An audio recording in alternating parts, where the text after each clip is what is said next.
In my life, I've heard many horrible words. Of course, some of them were directed at me. You're a single woman, you're a scumbag. But I've yet to hear an insult as bad as the one my brother-in-law used on me. I'm not going to let my brother-in-law's slanderous remarks go unchallenged. My name is Amy Smith. I am 38 years old, single, and working.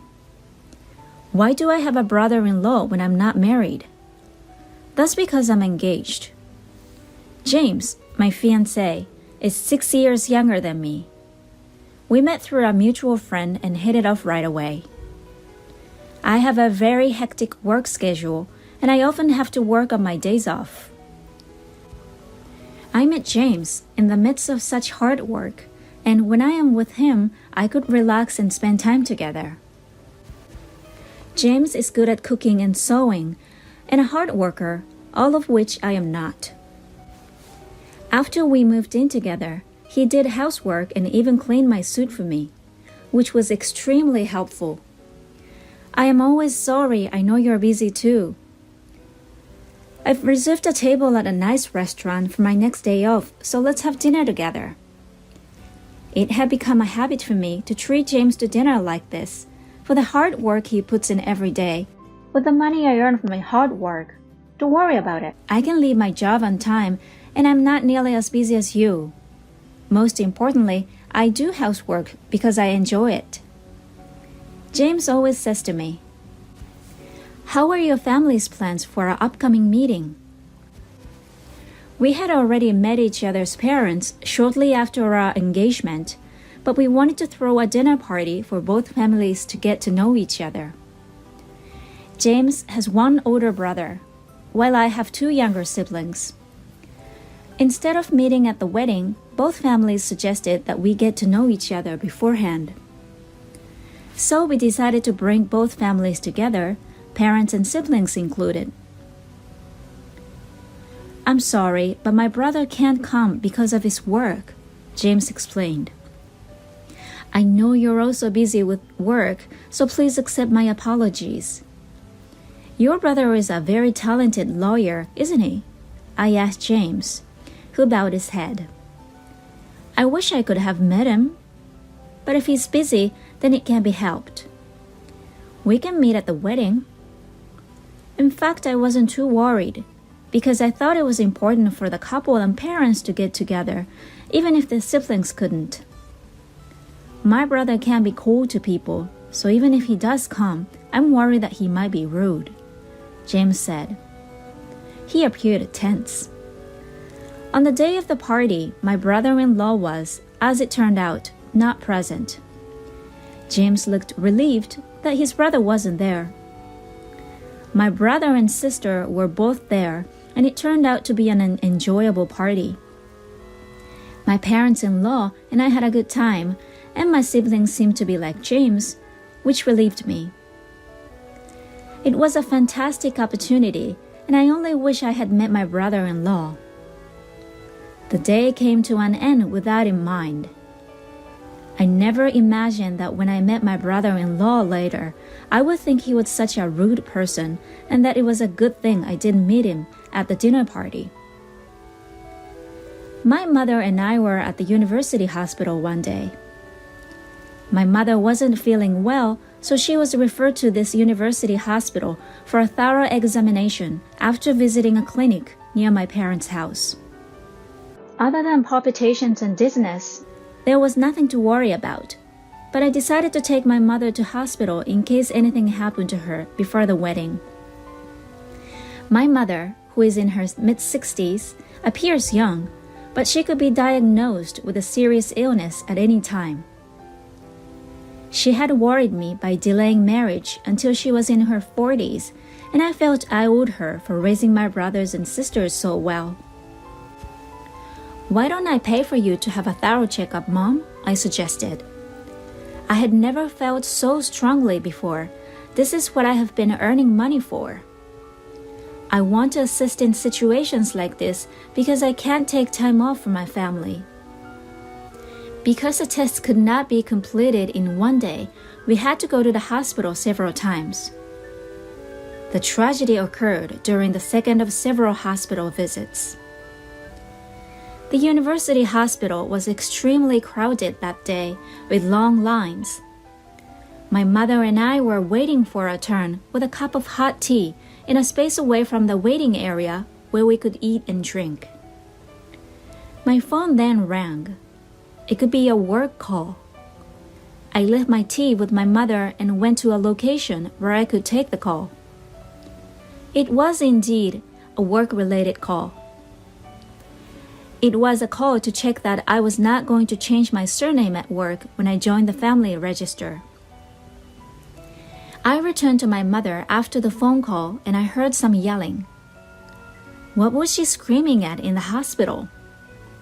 I hope my mother is all right. When I realized the yelling was aimed at my mother, I dashed over to her. My mother rose from her seat and bowed repeatedly to the man in the suit. Who is he? He was wearing an expensive-looking suit as well as a luxurious-looking watch and shoes. Pullback hair, full of pride. The man who is yelling at my mother looks like a debt collector. He didn't appear to be my mother's friend, so I inquired as to what was going on. Excuse me for interrupting, I said. Did my mother harm you in any way? The man shifted his gaze to me and examined me from head to toe. She placed a cup of tea or something on the seat, and when I sat next to her, it fell and stained my suit. What are you going to do? I have business after this. I examined his suit more closely, and it did appear to be slightly damp. I apologized sincerely. Let me pay for the dry cleaning. I tried to say, but the man was unconvinced and interrupted me, yelling even louder. The man shouting inside the hospital naturally drew a lot of attention. A few nurses came out, and a crowd quickly gathered. I'll let you off with a cleaning fee, the man said, perhaps realizing that the situation had evolved. Do you have any contact details? How can I contact you? He inquired. Oh no, I didn't have my business card. I always have on hand on days like this. A security guard called out to me. Are you all right? Is everything in order?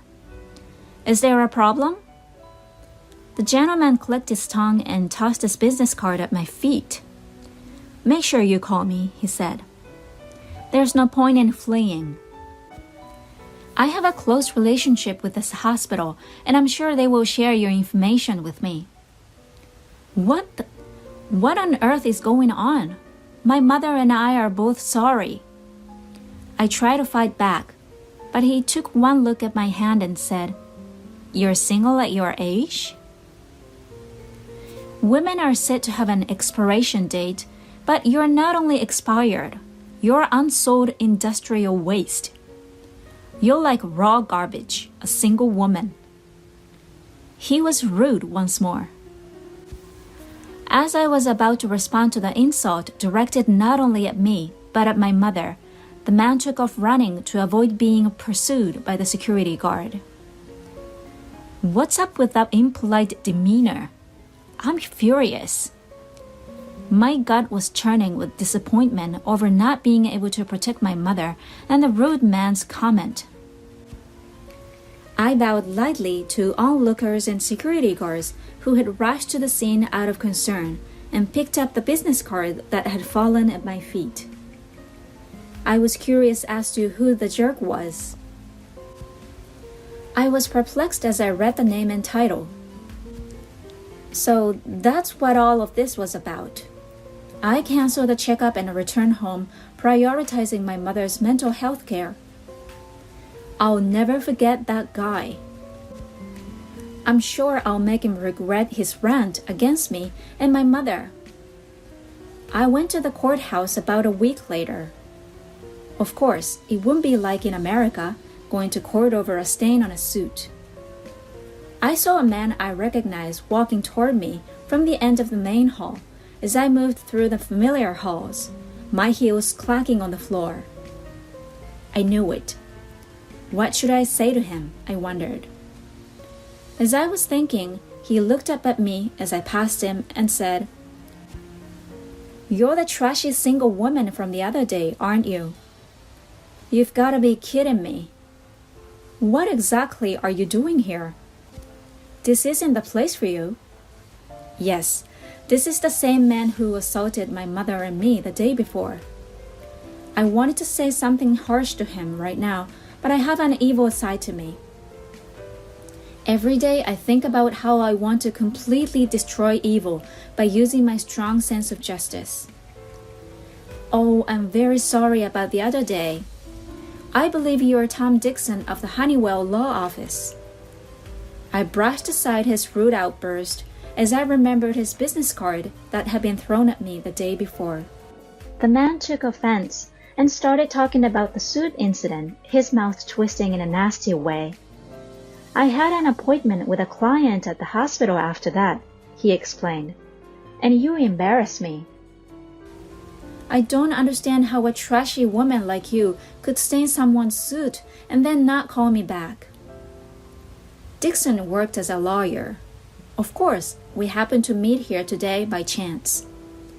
Then, because of his loud voice, I felt eyes on me from all sides. Lawyer Dixon began taunting me in a loud voice that people in the aisles could hear. I guess he wants to brag, even though I'd have to call security if this continues. There are many men like this in the legal profession. I was shaking my head, which irritated Dixon even more. "Mr. Dixon, what's with your loud voice?" said someone behind me. Someone approached me and asked, "Mr. Dixon, what's wrong?"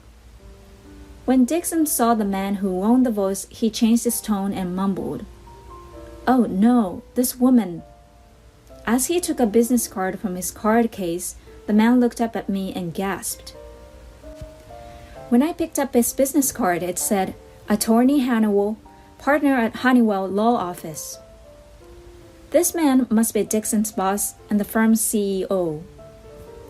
As soon as he realized who I was, he began shaking and bowing at a 90-degree angle to greet me.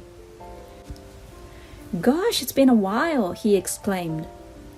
"Dixon, my subordinate, has been extremely rude to you. Please accept my apologies." Then Attorney Dixon, who had no idea what was going on. "Mr. Honeywell, what's going on?" "What's going on, Mr. Honeywell? Are you familiar with this lady?" "This is the jerk who ruined my suit the other day and overcharged me for dry cleaning." Mr. Honeywell, who had turned blue, then grabbed Mr. Dixon by the scruff of the neck and forced him to bow. "Ouch! What exactly are you doing?" Honeywell spoke quietly to Dixon. "How dare you, Dixon?" "This woman is a prosecutor, and she's my former boss, Smith, who always wins every case she takes on." Lawyer Dixon was perplexed. He couldn't believe the single woman he'd called garbage was a prosecutor. "Yes, I am a lawyer. Since I was a child, I have been unable to overlook injustice, and I was torn between becoming a police officer and a lawyer, and I chose the latter. I became a lawyer because I wanted to bring criminals to justice, even if I couldn't catch them with my own hands. I wanted to bring the criminals to justice and judge them under the law. Now I work for the prosecution after being invited by a former colleague to advance my career. As a result, I am frequently in and out of the courtroom for work. By the way, Mr. Honeywell is afraid of me because I looked after him when he was a rookie. He's a serious man, but he's in trouble because the bond between a trainer and a rookie never fades." Attorney Dixon, who had come to a halt in shock, wanted to say something, but I wouldn't let him.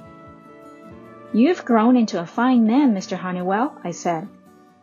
"Mr. Dixon, I will pay your cleaning bill without delay. I apologize for being so busy with work. Is that okay, brother-in-law?" "Brother-in-law?" said Lawyer Dixon, his mouth agape.